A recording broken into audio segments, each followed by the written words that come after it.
Hello and welcome to the Blessings in the Streets podcast. I am your host, Joseph B. Roberts, and in studio with me today is a young lady that I've had the pleasure of knowing for a number of years. She is a mom, she is a grandmother, but most importantly, she's a woman of God, and she's taken some time out of her very busy schedule to take some time to hang out with us, to share a little bit about her story, her journey, with the hopes of encouraging and inspiring and uplifting others, especially when it comes to dealing with the moments of adversity and challenges in life. And so it is my privilege and honor, ladies and gentlemen, to introduce to you Miss Viola Jackson-Cleveland. Viola, thank you so much for being on the show.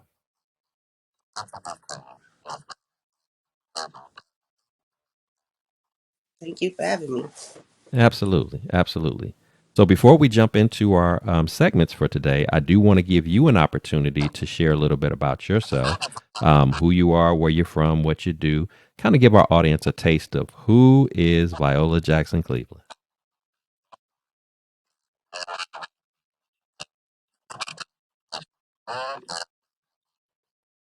Well, um, first of all, I'm 48 years old. I live in Holland, Michigan. I am an implant from Chicago, where I was born and raised for the most part, and in the inner city of Chicago and some of the west suburbs. I am a mother, a grandmother, and a widow as well. Um, for my profession, I am a preschool teacher. Um, Although for the vast majority of my career, I've worked as life enrichment for fun. I've helped run a couple of nonprofits here in Holland that were focused on providing scholarships and mentorship for African American children here in Holland, of which we're 4% of the population. Um, I have sat on a variety of different nonprofits, neighborhood improvement committee with the city of Holland as a commissioner, and I'm also an elder at Maple Avenue Ministries Church, which is an RCA slash CRC Union Church, um, and the only multicultural ethnic church here in the city of Holland. That's beautiful. That's beautiful.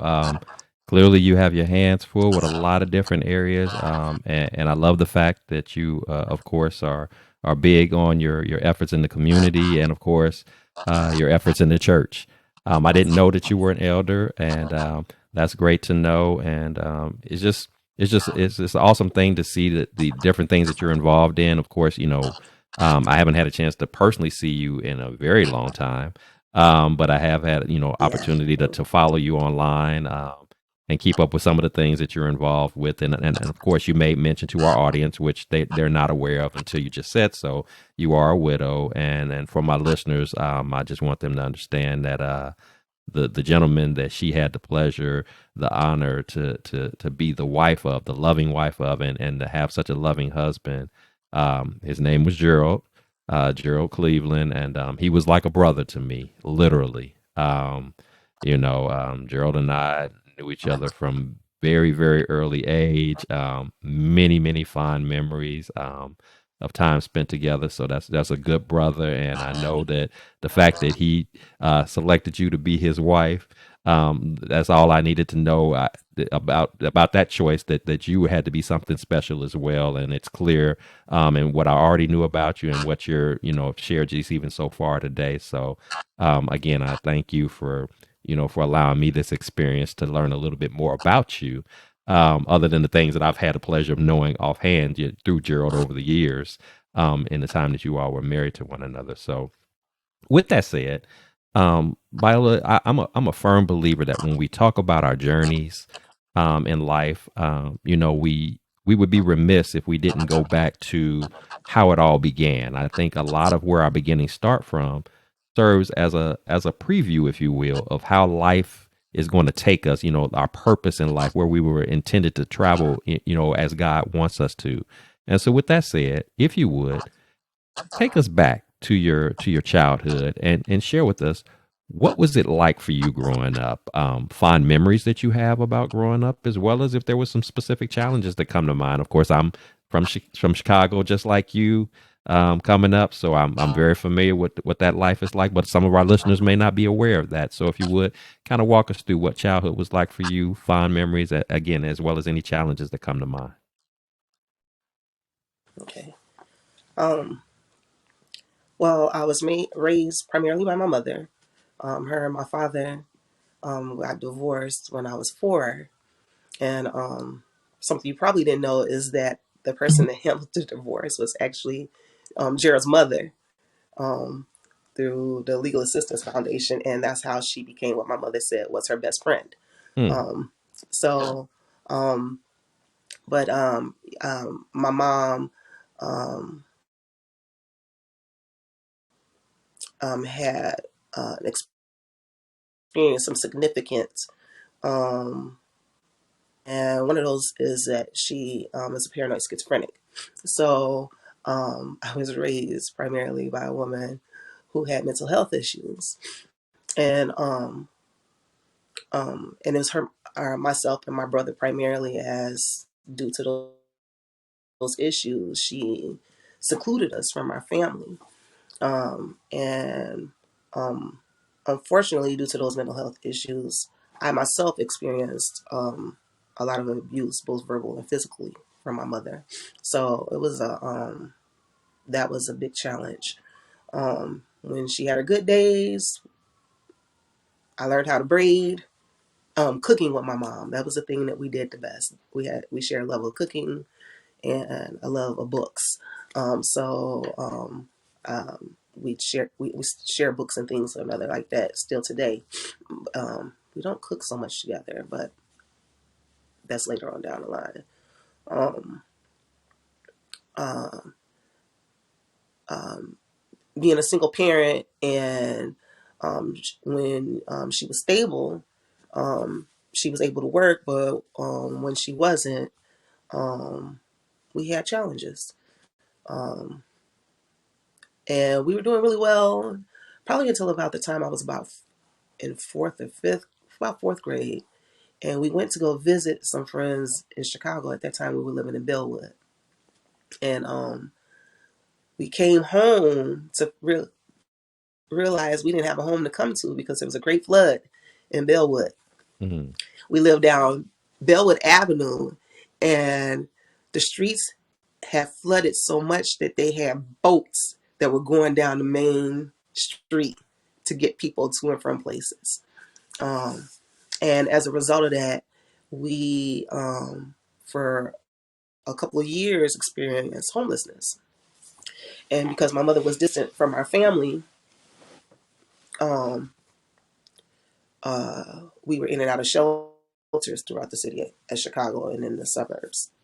And at times, because of the age of my brother, um, we weren't able to be in shelters. We were actually on city transportation.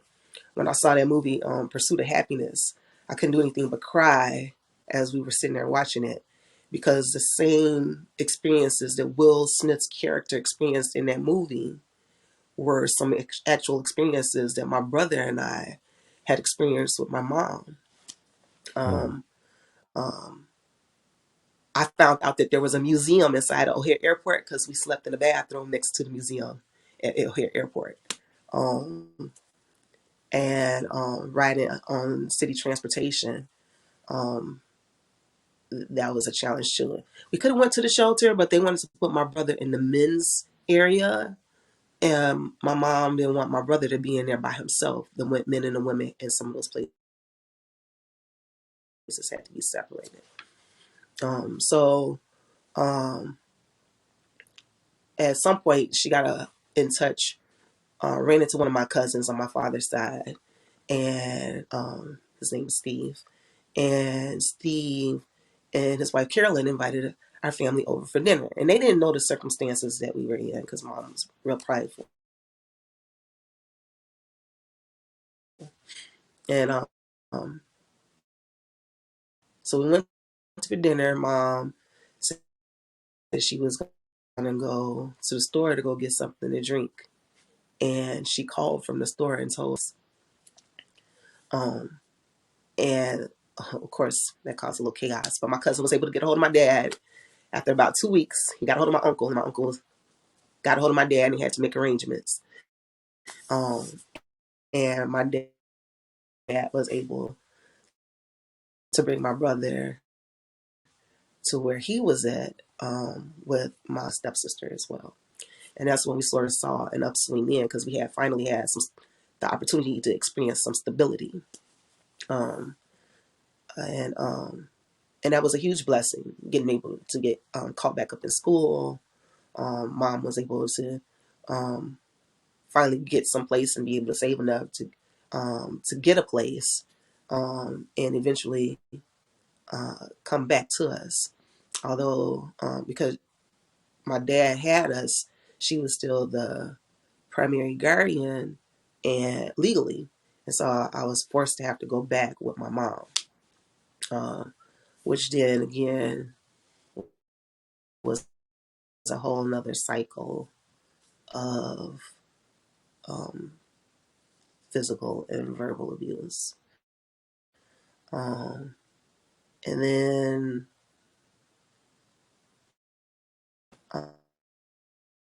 but in between time, like I laugh and joke. Um, Let me go back. I laugh and joke that I understand crazy really well.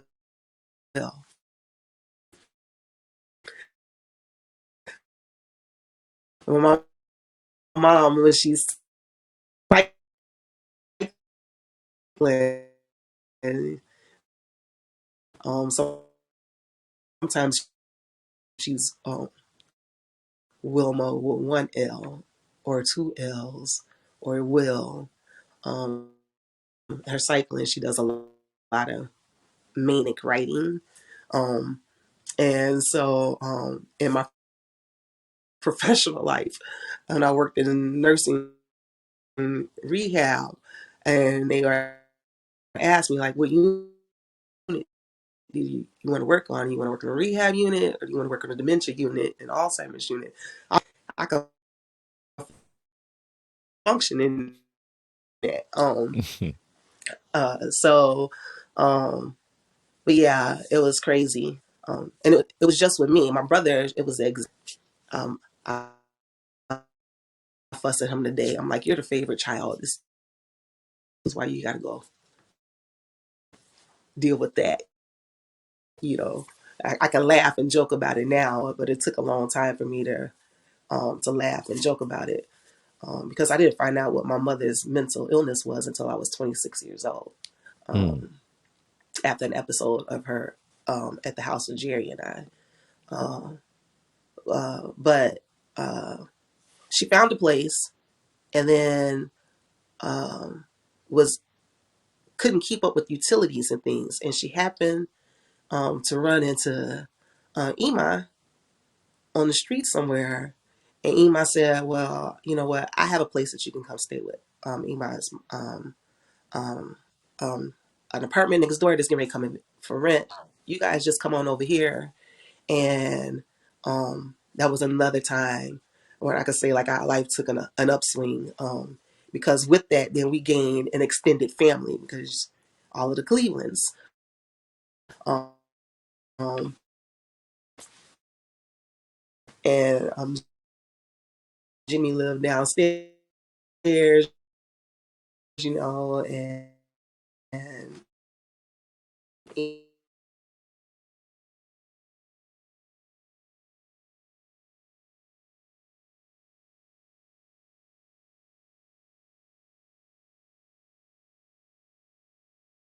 Looks like I might have lost your connection momentarily. Um, so we'll wait for a moment for that to kick back in. Again, to my listeners, you're watching the Blessings in the Streets podcast. We're just having a little technical difficulty here, but we should be straight momentarily.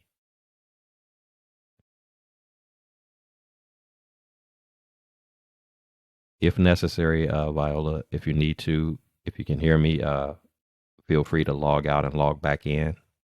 That'll be fine if you can't get your sound corrected.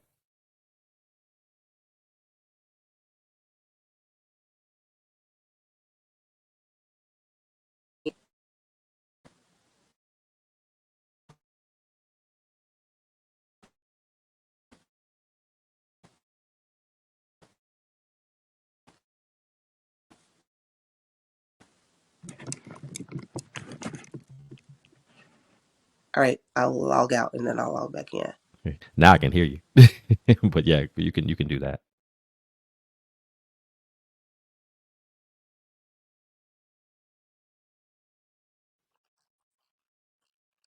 Hide the video. Can you hear me now? Yes, I can. Yes, I can.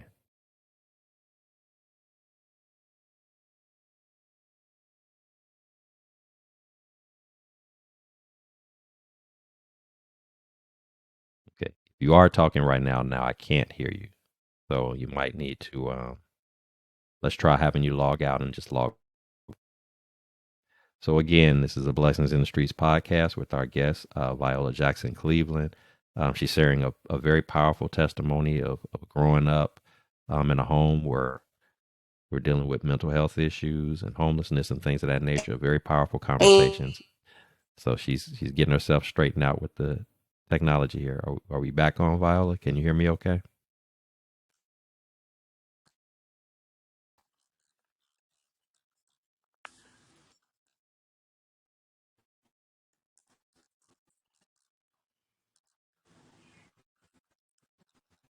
I can hear you. Okay. Okay. So you're back. So I go ahead switched and locations. that'll work. Hey, we're gonna work through it. That just means if Can we're you hear having me all of these, okay? yes, I can. Yes, I can. So go ahead and pick up where you left off.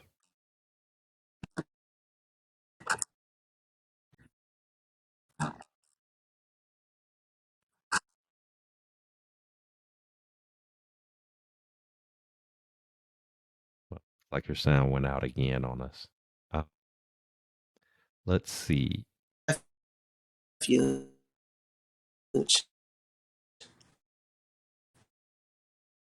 I Okay, I can hear you now.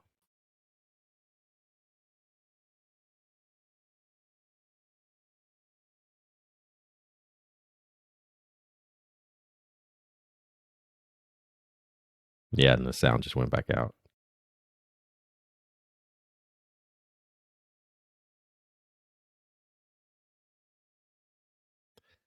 So again, we apologize for the technical delay. We're having a really powerful conversation here about the challenges of mental health and the challenges of homelessness. Viola is being very authentic, very transparent in the sharing of her story. So we're just trying to work through these kinks. This happens sometimes, but that just, for me, that just means that the enemy is trying to block this story from being told, a story that needs to be told. So we appreciate your patience while we work through the technical difficulties here on Viola's end. We should be back rolling in just a moment.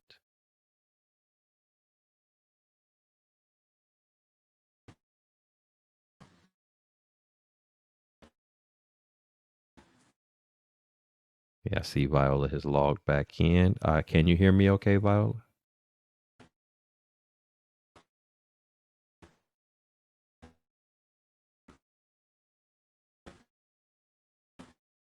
I see your picture on the screen.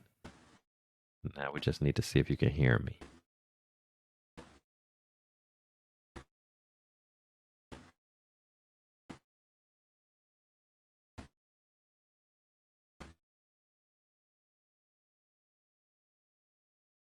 If you're talking right now, I cannot hear you if you're speaking right now.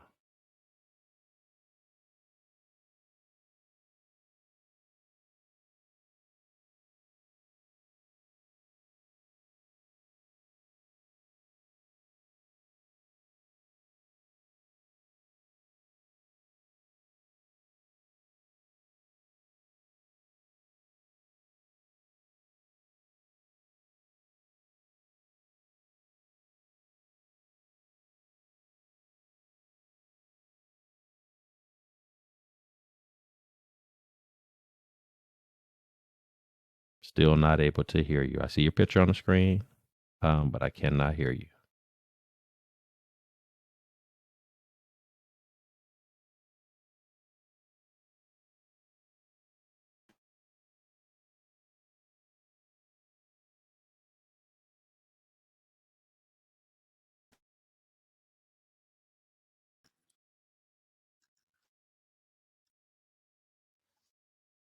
oh, I guess it would help if I Okay. kept the flow of conversation going. I'm sorry. Okay. That's okay. I can hear you now. This is different. Right. So Can you hear me at the now? time that you got cut off, you were talking about having another upswing moment, um, where Okay. now the extended family was had moved into to the same property. Take a walk. Hey, now?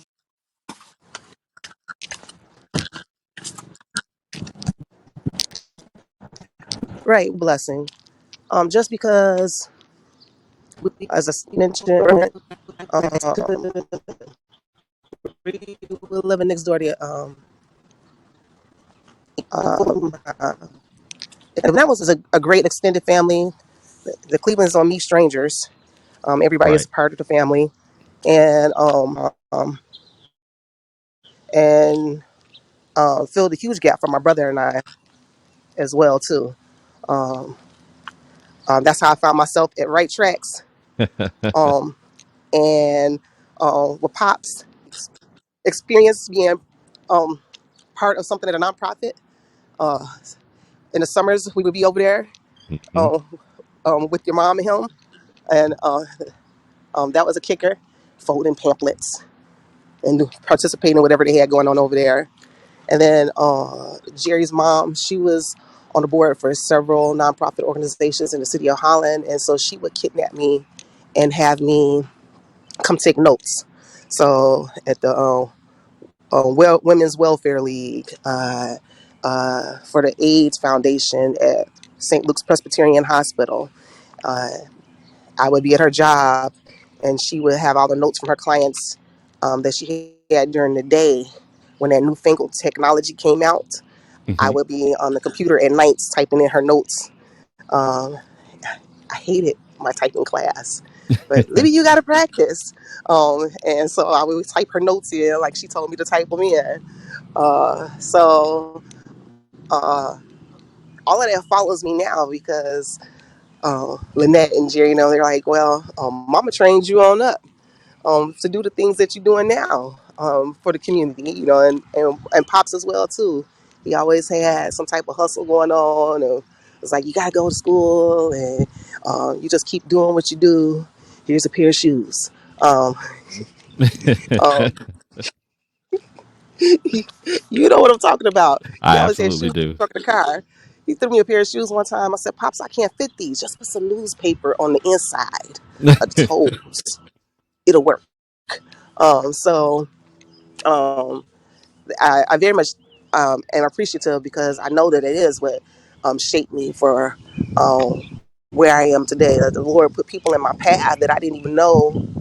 Um, I'm not gonna say that I didn't know that I needed. I knew I needed somebody to be able to advocate for me, to help me in my crisis because there was a point where I was suicidal, um,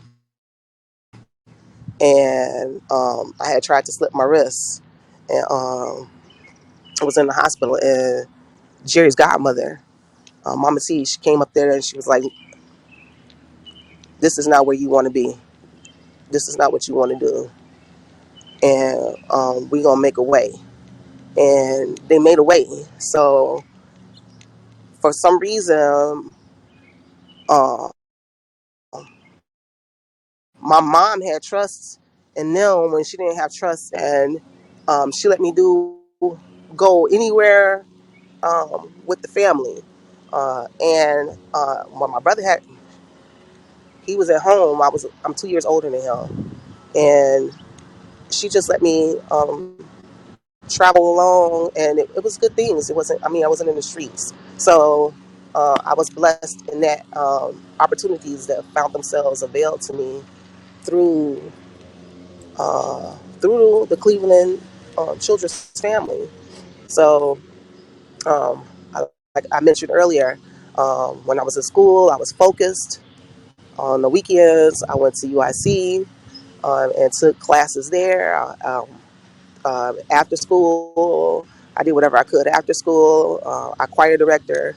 When I joined choir, she was affiliated with Chicago Mass Youth Choir, and we would go to events um, with them, and I got to learn about a different type of religion.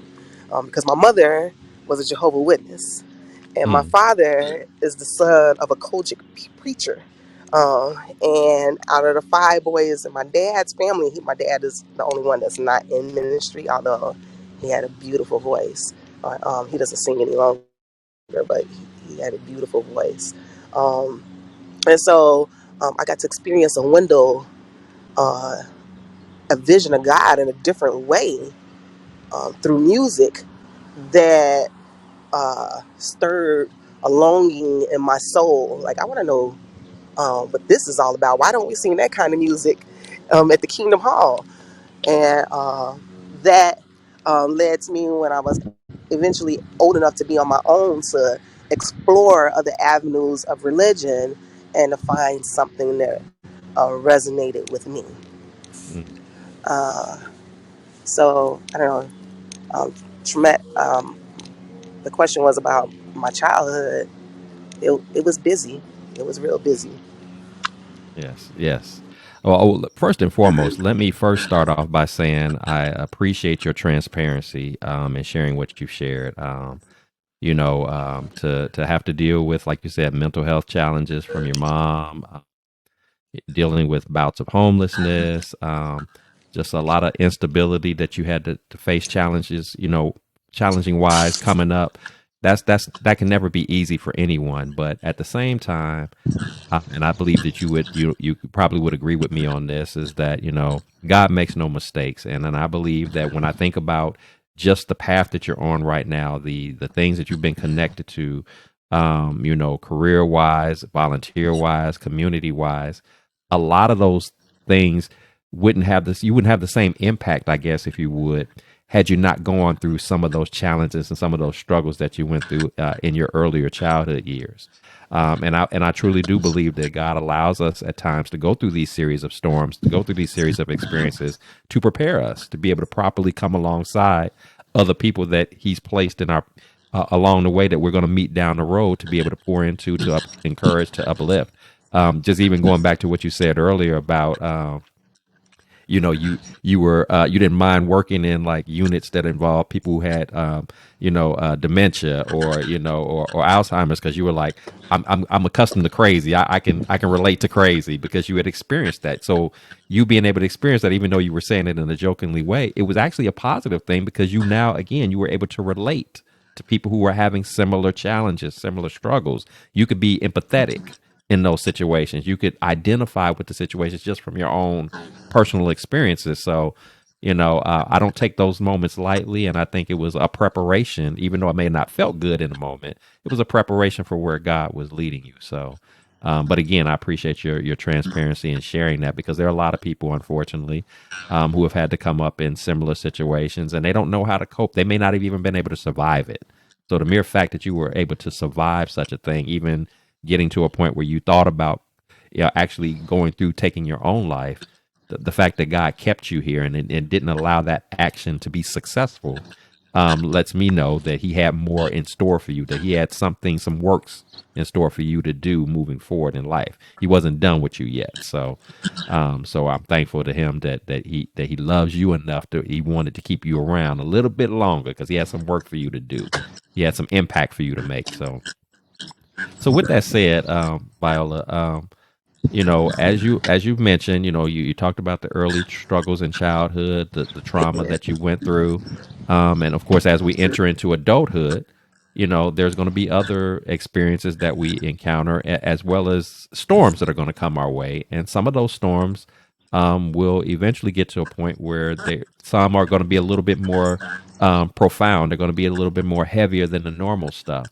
And so, with that said, I'm interested in hearing from you to tell us about a time when you were facing a storm in life that this was a little bit more than what you were accustomed to. I mean, the fact that you were able to endure and withstand a lot of what you went through as a child, that speaks volumes to your tenacity and your ability to handle tough and challenging times. But even the toughest of people sometimes can be faced with some things that it's a little bit more than what I'm accustomed to. It's a little bit more than I can handle. So if you would, again, share with us a time that you felt like that, where you didn't see a way out. You were doubting, you had questions, even in your faith. You were wondering, how, Lord, am I going to get through this? Obviously, you're here today, so we can trust that God has led you through whatever this story is that you're going to share with us. But if you would kind of walk us through what that situation was like for you, and what was that ultimate turning point where you began to see some light at the end of the tunnel?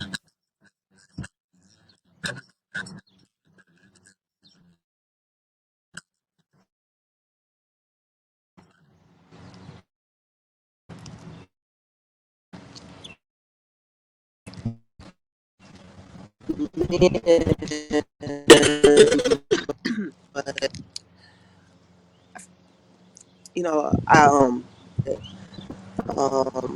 feel like it's some way I lapsed into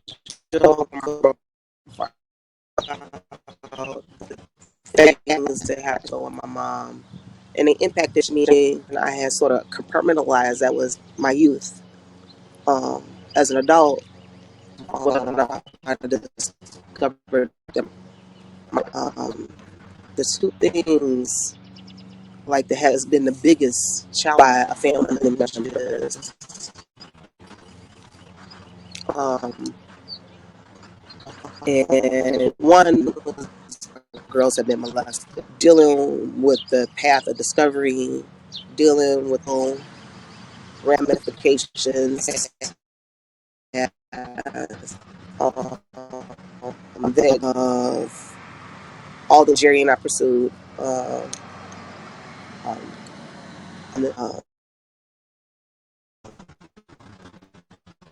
'Cause your sound is breaking up on us again. I didn't want to miss your story here. struggle with that. Even with my mom, like if I have to say, if there's two people, what, how do you find forgiveness, and what the? Can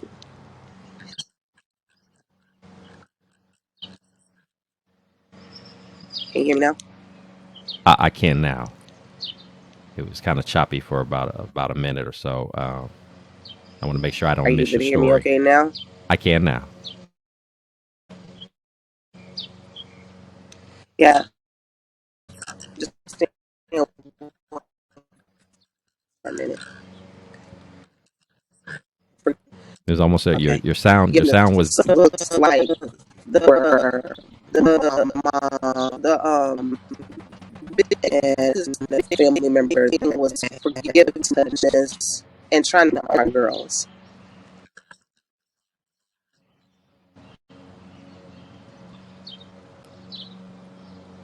I'm sorry. It was breaking up again. It sounded your sound actually sounded clearer when you were walking. Not that I Sorry, want you to have to feel like you got to walk the whole interview, but you did the. it actually came out clearer when you were walking. uh, Maybe it's a clear satellite.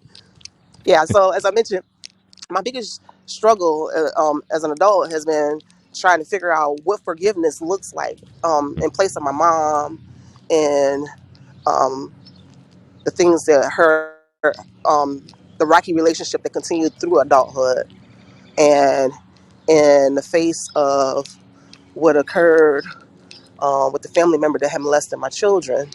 um, how do you walk through that and being okay with the fact that I'm not there yet, Mhm. and I'm to be able to recognize how to put it's okay to have um, barriers in place for your mental sanity. Um, and then um, when I lost Gerald, uh, I, which is still a daily struggle for me, um, because I was blessed, and I know I was blessed. I look at some of my people that I know, and I'm like, I was a little spoiled. I didn't have to necessarily cook every day because he knew I was out in the streets doing what I did in the streets as far as at this committee meeting or that committee meeting. And sometimes he'd be right there with me. Um, his, but the children were okay. And we tag teamed those well. And our grandson, because our grandson was, we had a grandson before Gerald passed. So, uh, you know, the why Lord, why now?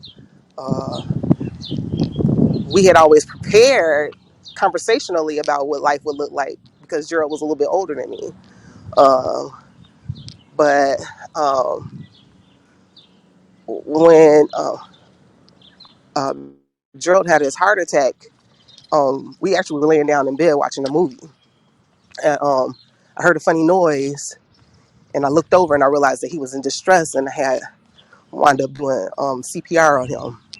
And so um, I can remember uh, it was about 2 months later for work. It was time for us to have our CPR recertification, and my sitting there on the dummy, um, singing Stevie Wonder's "Happy Birthday" because that was the tune that you sang it and did your compressions to, and watching my green lights light up, and the instructor saying, um, "Oh, you're doing everything right," um, and I'm in like a panic attack, going through the experience again, and thinking to myself, Lord, like I did everything right, but my baby's still not here. So, um, uh, trying to piece that all together, and like Lord, you still took my baby. Why? Um, but I had to, I know, and I've had to verbalize it to my children, like we weren't left by ourselves, um, because even as we were rushed to the hospital, the first person that was there with my family was one of the elders from church. Um, and before I had looked up, it was 50 people up in the waiting room with us, and they had us in a private room. And my church family showed up, and they were praying, and they were right there alongside us in that moment, and still today, um, um, walking through us and what that process has looked like for not just myself, but for my babies as well too. And I say babies. Um, I was 42 when Gerald passed away, and I think my oldest one was 20. His actual service was on Josie's birthday. She just had made 21, um, and so I met my son was like 19. So, um, but they still my babies. But they've been with us as a unit and individually, and still walk hand in hand with us today.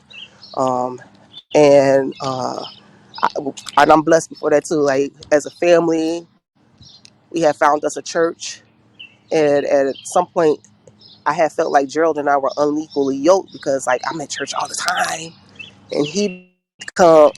I worked every other weekend, so my other weekends I was at church. Let me say that, and then for Bible study and for choir rehearsal and whatever else was going on. And on the Sundays I was off. Jerry would come to church with me, and we had another church. He would just be home on those off Sundays that I had to go in. But when we was at Maple Avenue, he got right into the life of Maple Avenue Church. And next thing I know, he was signing us up for stuff. And I'm like, Mm. okay, um, he done found him a place too. And so I was able to see how his faith muscle was exercised. And through that, then how his leadership of the household had changed so much so, and how he shepherded us and made sure the kids was at every function that they could be, even more than what we were before. And so I just I'm we were set up in such a fashion that when the Lord decided to take him home, we weren't alone, and we had the Lord reminds me that He covers us, um, that we are not forsaken, even when we feel like we are in our most forsaken moments. So, and I have to hold fast to that, just so I know that in my heart, that's the only way I'm gonna be able to see Him again. Mhm. um, is to be able to walk into that and to continue to walk into the purpose that God has for us, even when we're not sure what that is supposed to be. So to be able to be fruitful and continue to be the hands and feet of Christ in any way that we can, so that uh, when it comes to that time that He calls me home, I'm gonna be able to be greeted at the gate um, by all of the above as well too. Absolutely, absolutely. Again, appreciate your transparency and sharing that. I know that you know that this is not an easy subject to discuss, and I appreciate you the fact that you mentioned that. Hey, I'm still working through it. But I think the key takeaway here is that even in the midst of working through, whether it's um, the passing of your husband, whether it's you know, thinking back to the inappropriate acts that were taken upon your children, to even thinking about the relationship that you had with your mom, all of those things connecting the connecting theme there is the forgiveness piece. But the fact that you're recognizing that, hey, I know I need to forgive. I'm still working on that. This is a lot to process. That to me, that at least suggests that you're heading down a pathway of healing for yourself. Because you know the thing about forgiveness is that when we don't allow ourselves to forgive, whether it's to forgive others or even to forgive ourselves, it can delay, it can stagnate our healing process with whatever hurts or pains that we're going through. So the mere fact that you recognize the importance of that, the mere fact that you're leaning on God to get that comfort and that guidance, that direction to walk you through this trying time that's, you know, again, gone on over a span of a lifetime, these various different events, and the fact that you have a support system. I love that, you know, the support system of your church family, that just not only is just there in random spurts of moments, but they're consistently at your side. People that you know that you can count on to be there for you, to be a listening ear, to lift you up in prayer, to be there for you. I think those are all phenomenal takeaways from the story that you're sharing here, and of course when you're talking about how Gerald in particular, how his life seemed to change, his whole way of leading in the home changed when you all found a church home, that just resonated and connected with your whole family unit. I think that is very powerful and special because, I mean, I'll be honest with you. I mean, I found it to be amazing over the years as I saw, you know, just looking at different pictures, seeing his presence clearly in church environments and things of that nature. Because, of course, growing up, that wasn't something that we had dominant conversations about or anything like that. You know, so to see that transformation upon his life and to know that you all were able to do that as a family unit, I think that is very powerful. That is very valuable. And of course, to what you just said earlier, it lets you know that when your time is up, you know, on this side, you know that, you know, not only do you know where you're going to be, but you know who you're going to So see when you get there. You know that you can expect to see him there because he gave his life to Christ. He made that important decision, that necessary decision to ensure that a day will come where you will be reunited once again. And I love the fact that you said we know that we weren't left by ourselves. You know, that's the power of God, and knowing what a relationship with God is about is that even in the most trying and challenging times, the one thing that you can rest assured of not feeling anymore, if you ever felt that way, is to feel like you are alone. Now, God is not going to leave you alone. He's going to be there for you, and He's going to surround you with people who are going to love on you, who are going to support you, who are going to comfort you. So all of those things are very, very powerful. One thing that came to mind when you talked about how Gerald would kind of kick in with, you know, when you were busy doing a variety of different things, whether it's work related or church related, you know, he kind of took hold of certain things, whether it was watching the kids or whatever. And of course, one of the things that we know about Gerald that our listeners may not know is that Gerald had a way of making his way around the kitchen. Not just for purposes of eating, but he could work his way around the stove a little bit. And one of the things in particular that jumps out to me that some of our viewers may not know, and I wanted you to touch on this just because it came to my mind. Um, Gerald would actually, prior to his passing, he was actually a part of a video of him cooking that ended up going viral. With, I know the last time I checked, it was like well over 25 million views. and I was just blown away where he's sitting there making this macaroni. Yeah, If you would, that could you was tell fun. us about what that experience was, and how did it make you feel, even after his passing, to see his memory be embedded worldwide on the internet, doing something that he loved to do? That moment, kind of walk us through what that situation was like, and how it made you feel.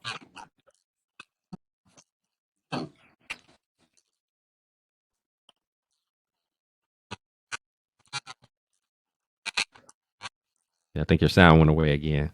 That's because you stopped walking. We're gonna get your steps in during this interview.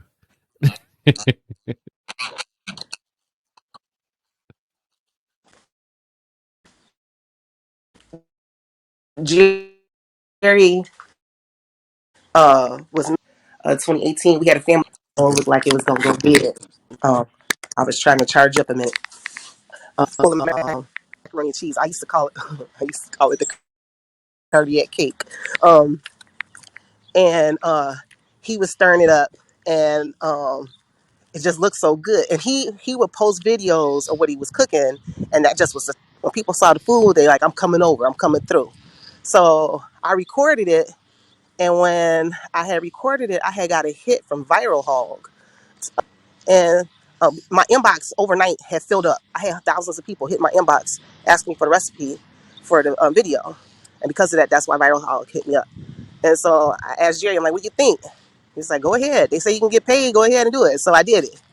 Um, and we would read the notes and messages that people left. And I mean, it was people from Africa and from Mexico. I was just all over the globe. They were inboxing asking for the recipe. I did see translation for the to know what they were asking for. And the crazy part was, I'm like, well, they said you can get paid, Jerry. We hadn't got paid. So that was in September that I did that. Jerry passed away October 5th. And I'm going to tell you how this works. So it probably was about 5 or 6 months later, I had a check in my account for like $250. I was looking for money for something. Had a check in account for $250. I'm like, where did that come from? And I looked on through my bank statement and I saw it came from Viral Hog. I said, okay, all right, Jerry, thank you.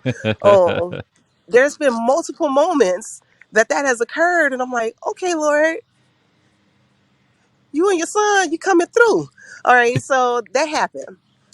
So Debbie, Jerry's sister Debbie, she was looking to start a business that catered for specific foods for people that were um, uh, victims of cancer. And so she went to a bank to get a loan for that. And one of the items that was on her menu was a healthy version of macaroni and cheese. And she was sharing with them the story about the video and why she had this specific item on the menu.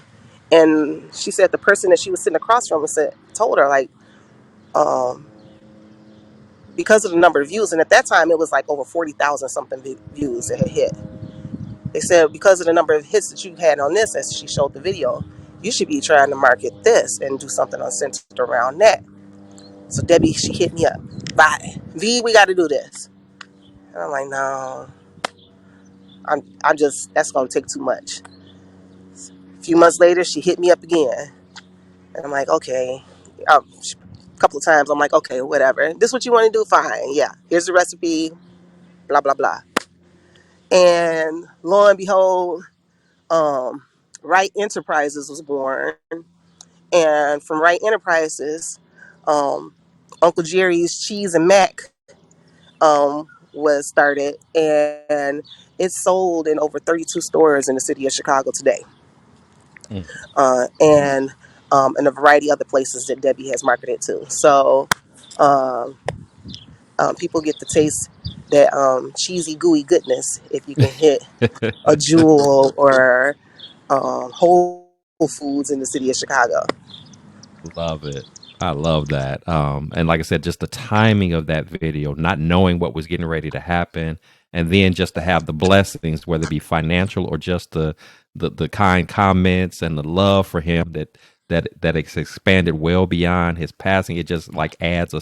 I know it has to bring a smile to your face when you think about that, and just Oh the man. memory of him to be highlighted at that level. Who would have known that this would have Oh all yeah, he loved to transpired the way cook. that it did. Um, that was his love language was to feed us. Mm-hmm. So um, he cooked for church as well. Him and his friend Latry, they throw down. Pastor Niece is like, this is my personal deacon. What you got on the grill this week? And uh, yeah, he'd take pictures of what the grill was smoking, and next thing I know, the house would be full. So we Mm-hmm. had barbecue and we had cards, and so yeah, I definitely missed that. That's Uh, awesome. no offense to Latry, but I haven't had barbecue like I'd have had my husband's barbecue, and I and I missed that. As a matter of fact, I was the healthy cook, and he was the one that cooked everything he's not supposed to have, and Mhm. I've lost a lot of weight since he's left. I'm not gonna say it was the widow's diet, but it definitely I'm like, I know I'm not eating all the fatty foods that I was eating before, so. Uh, my aunt was like, "What kind of diet are you on?" Um, I just don't cook anymore. Mhm. So yeah. Yeah, I knew he had been cooking up a storm because actually the last time that I Oh my saw God. Gerald, you all good? Sorry, one of my best friends drove up. No, it's okay. That's okay. Um, but yeah, I She's I was here. Yeah.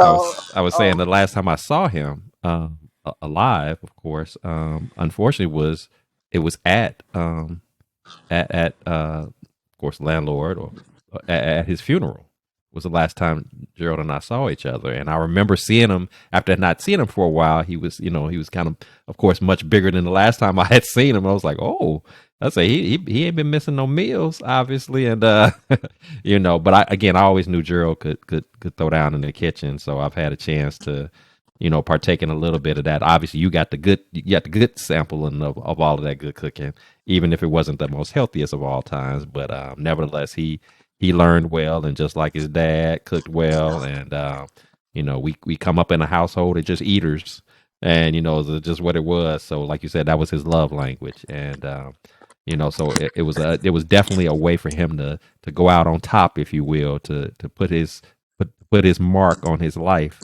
To that the thing that we would remember, one of the key things that we would remember, that his his love language can be shared with others all across the country, is a beautiful thing, his recipe being out there and people enjoying his food. So that's just an awesome thing. So Viola, I'm curious to know, when you do find yourself facing challenging situations. Obviously, you've shared some very heavy stuff, but we all know that sometimes it's not always going to be at that major of an intense level. Sometimes it's just regular day to day stuff that we encounter, that we have to deal with. Yeah, I What is can't it? share the recipe anymore. It's copywritten. Uh huh. He said it's copywritten now. Hey, I understand. I understand. But Viola, when you do find yourself facing challenging times, I'm curious to know, what is it that you like to do that works best for you, whenever you're trying to Can't process dealing with challenging times. What share. what do you like to do? So, Starting to break up again. It means you got to start. It means you got to start walking again. You start breaking up again. Get those steps in.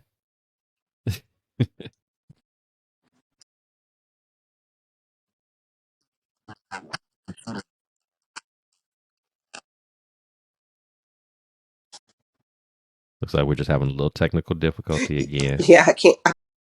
Church is my go-to place. My church is kind of half away from my church. Mm-hmm. All right. Hey, my church is my go-to spot. Mm-hmm. She's something crying. I live a block and a half from a church. Um, Okay. and my church family is very much my extended family here. Um, and so I'm with my sisters and brothers there. At home, of course, I read my Bible, but my walking is done with music. So, and I like old school gospel music. So, I was just sharing with the group earlier this month or last month. Um, my go-to song is actually Kelly Price, "If God Is Dead," Mm. and Leandria Johnson, "Deliver Me." And I get my steps in with that. Okay. Um, Sometimes you gotta cry to be able to get there. So yeah, I love gospel music. I sing at choir at church as well. I, I'm not the best one there. I like to stay in the back. They always say, "Sing it to the microphone," and I'm like, I'm here to make a joyful noise. It's not necessarily for them. It's for my headspace. That's how I Right. find my connection with the Lord. So um, there's that, and then um, my community. Like I feel like if I don't open up my mouth, and, there's so many people that aren't able to have a voice. Uh, if you find an area that you have the opportunity to have a voice in, then the responsibility to be an advocate or an ally lies on each of us as well too. So, how can we do that and exhibit the love of priest of Christ as we go about that as well too? Is always first and foremost in my mind. So, yeah, I find my peace within my community, my church community, most especially. Love that. Love that. That's definitely a good approach that can't, you can't go wrong with that. Having people around you that, circle of people that you can trust with the truth, that you can be vulnerable and transparent in front of as you're dealing with various challenges is a powerful thing to have. And I would encourage anybody, if you don't currently have that circle, you need to start somewhere to build that circle up of people that you can again lean on, especially during those difficult times. So, Viola, if you had a chance to, when you think back to all your experiences that you've gone through, challenges that you've overcome, if you could speak to the younger Viola, give her some words of wisdom, some words of encouragement, or maybe somebody will have a chance to listen to your episode and they're dealing with some of the stuff that you've had to battle through over time, whether it's, again, whether it's mental health challenges, whether it's, abuse, whether it's, losing a spouse. What would be your words of encouragement that you would have for people as they deal with their challenges and overcoming adversity? And don't let your circumstances uh, predict your future because you can always rise above it. You just got to keep straight and steady and keep moving forward. It's okay to get on your knees and cry, but remember, just like you got down, you can still get up. Hmm. Um, and if you can't do it by yourself, find somebody to help you get up. Uh, Advocate for yourself. Don't be afraid to advocate for yourself. Um, and don't stand in the way of your blessings. Because sometimes we're so quick with our pride. I don't need that. Why are you doing this? It's good to question motive, but don't always look for the negative to be the motive. Just continue to pray for discernment from the Lord and be able um, to accept it.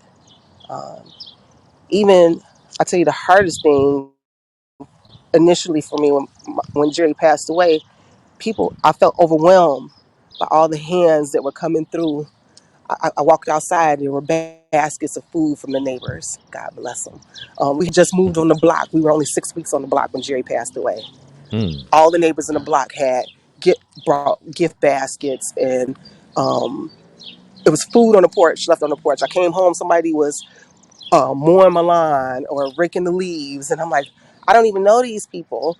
Um, all the phone calls, it just was so overwhelming, and then I had to like snap to it in my tunnel of grief. I'm like, I'm so used to being the hand that's pulling Hmm. and helping or assisting in something. I'm an Enneagram 2. um, um, that Viola, it's okay to be able to receive. Um, and I know I could look back and see how I've received from so many individuals that saw my circumstances with my mom and were that said, "Libby, come on." Uh, Sharon Cleveland, Cora Taylor, Ellen Buchanan, Patricia Kelly. Like I can name the names of people that were able to calm my mom down, and um, um, snuggle me or smuggle me into different places and spaces so that I could have a moment of peace. So just to find your pockets of peace where you can, and then remember that joy is intentional. Mm, Um, you have to seek it. Um, some it's just not gonna pop in your lap. I didn't feel like going out. I just wanted to sit at home and cry. And well, come on and come sit over here. You can sit over here and do the same thing you're gonna do at home. And I did. I sat over there and I sat over there and cried, but I didn't cry by myself. mm-hmm. Um, and um, um, recognize your safe spaces uh, because comfort and opportunity to be vulnerable with people that are able to cover you, um, and hopefully in the way that the Lord will have you be covered. So yeah, that's what I would tell young Viola. I love that. I love that, and especially the part where you said joy is intentional. You got to be intentional about that. I love that. So true. So true. So Viola, this has been amazing. Hearing your story, sharing your story with us. I know my listeners are going to be blessed. I know I've been blessed in hearing what you had to say, in spite of the technical difficulties that we had. And just for my listeners, so you know, just for the record, anytime that I've had an episode, and I've only had a few that have been like this, but anytime I've had an episode where there's been some extra out of the norm technical difficulties, I want to be the first to tell you that that ain't nothing but the enemy trying to stop a powerful testimony from Ugh. being shared. Every time that that's happened, it's been on some of the most powerful testimonies that have been shared on my podcast, and this is definitely right in the mix of it all. So for my listeners who have hung in all the way through this episode, in spite of the technical difficulties, trust and believe you got a blessing in store for you today in doing so, because we can't allow the distraction and the outside noises to throw us off track. That's what the enemy wants us to do. He wants you to get a reason to not stay connected. He wants you to have a reason to not stay locked in when a blessing is in store. And Viola has done an exceptional job in sharing her story, being so transparent, being so authentic in sharing her story. And I truly do appreciate that. But before I let you go, as is customary on a Blessings in the Streets podcast, I do want to take an opportunity to celebrate you, to love on you, to acknowledge you. So, if you got anything, any good news to share that's either going on right now or maybe something that's coming up down the pike, that you would like to share, please do so at this time. We just want to lift you up in any way possible. If you got something exciting to share with us. You literally were in the streets today too. I'm sorry, you broke up a little bit. I'm sorry. Say that again. Either say it again or get to walking again. One more time. If you people are looking for the macaroni cheese,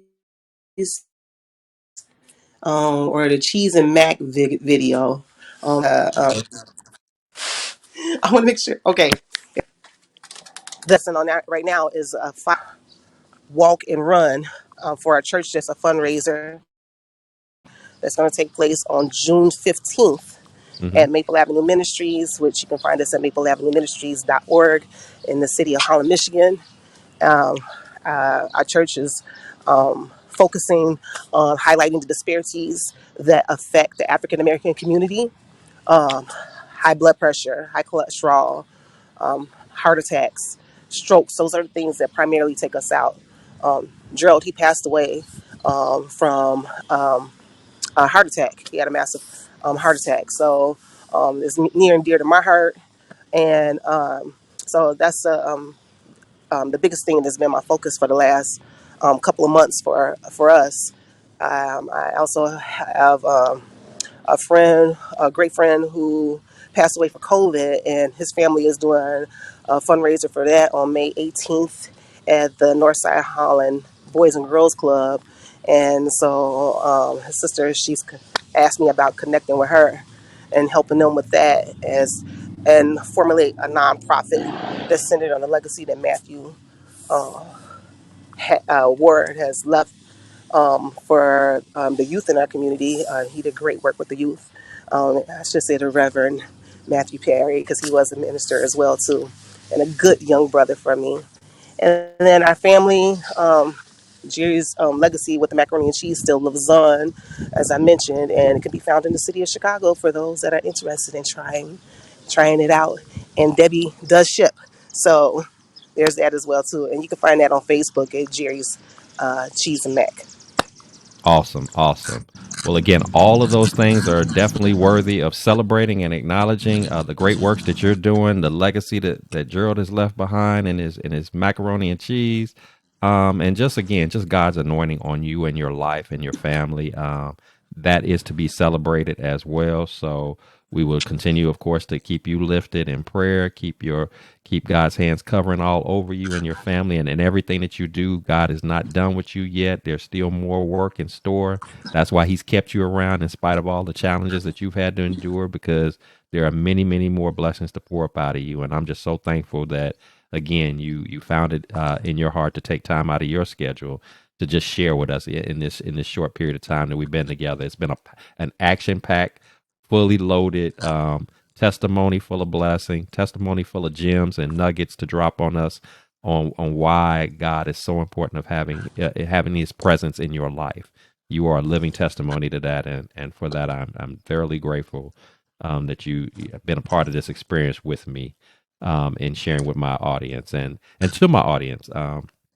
If you've enjoyed our content, and I know you have had to enjoy our content, because if you're here at the end listening to me say this, then that means you hung in throughout all our little kinks and knocks and bumps along the road.